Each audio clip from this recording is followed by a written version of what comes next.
ఒక అతను సైక్రియాట్రిస్ట్ దగ్గరికి వెళ్ళి, సార్ నాకు అస్సలు నిద్ర పట్టట్లేదు సార్, నేను నిద్రపోగానే నా మంచం కింద ఎవరో ఉన్నట్లుగా అనిపిస్తుంది, చూస్తే ఎవరు ఉండట్లేదు, ఈ భయంతో నాకు తెల్లవారు నిద్ర పట్టట్లేదు సార్, దీనికి ఏమైనా ట్రీట్మెంట్ ఉంటుందా అని అడుగుతాడు. అప్పుడు డాక్టర్ గారు, ఓ ఎందుకు లేదు, ఉంటుంది అని చెప్పేసి వారానికి 3 సార్లు నా దగ్గరికి రా, సంవత్సరం లోపు నీ సమస్యను పంచర్ చేసేస్తాను అని చెప్తాడు.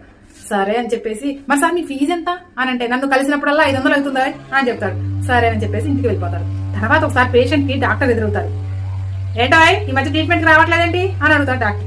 అప్పుడు పేషెంట్, సార్ మిమ్మల్ని కలవాలంటే వారానికి 1500 రూపాయలు, సంవత్సరానికి 81,000 అవుతుంది సార్. నేను ఈ మధ్య బారికి వెళ్ళినప్పుడు ఒక అతను 50 రూపాయలతో నా సమస్యను పరిష్కారం చేశారు సార్.